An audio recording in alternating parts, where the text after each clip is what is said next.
নমস্কার, বাবলিস প্যারাডাইজে আপনাদের সকলকে স্বাগত জানাই। সামান্য বৃষ্টি হতে না হতেই ছাদের এই ঘাস ফুলগুলো ফুটতে শুরু করেছে। ঝাঁকে ঝাঁকে রং বেরঙের এই ফুলগুলো দেখতে খুব সুন্দর লাগে। আমরা মেয়েরা ঘরকন্যার সমস্ত কাজই মাকে দেখেই শিখে থাকি, সে রান্নাবান্নাই হোক আর পুজো আর্চাই হোক।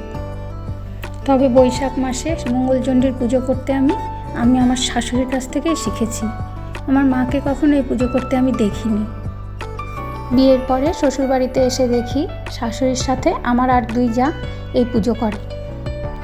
2-1 বছর দেখার পরে আমারও ইচ্ছে হয় এই পুজো করার, তাই শাশুড়িকে বলি, মা আমিও করব।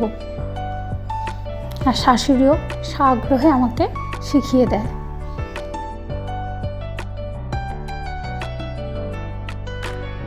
শাশুড়ি মাকে দেখতাম পুজোর সমস্ত আয়োজন করে নিজেই পুজো করতেন, পুরোহিত ডাকতেন না। আজ বহুদিন হলো উনি নেই, কিন্তু আমরা যারা ওনার মতন করেই পুজোটা করি। মা মঙ্গলচণ্ডীর পাঁচালিটাকে আসনে বসিয়ে আমি পুজো করি।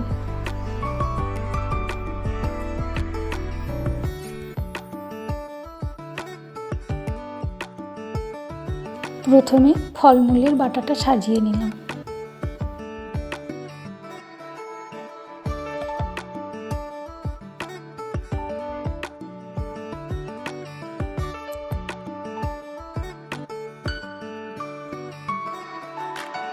এরপরে ঠাকুর স্নান করিয়ে প্রথমে সিদ্ধিদাতা গণেশ, তারপর শিব ঠাকুরের পুজো করে নিলাম।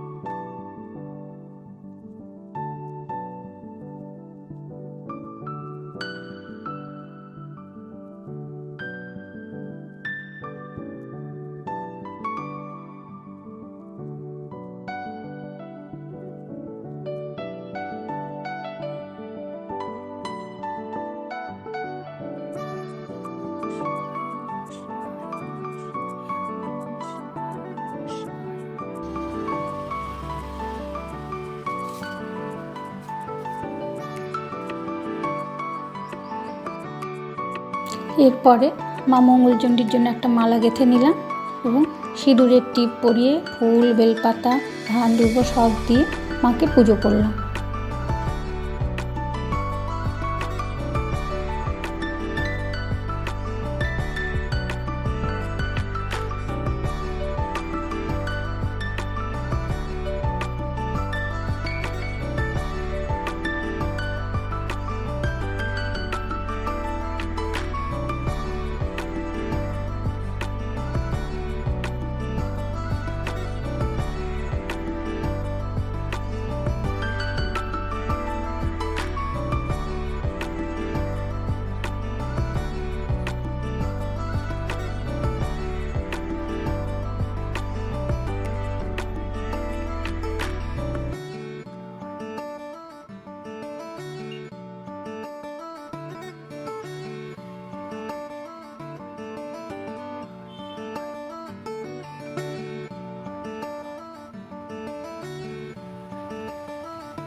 এইবারে আরতি করে নিয়ে পাঁচালি পড়ব।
এরপরে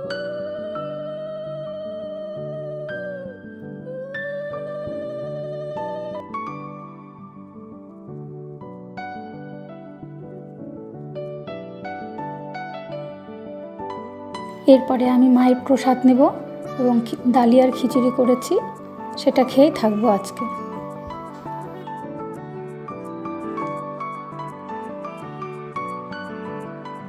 এরপরে সবাই বাড়িতে আসলে ওদেরকেও প্রসাদ খিচুড়ি দেব।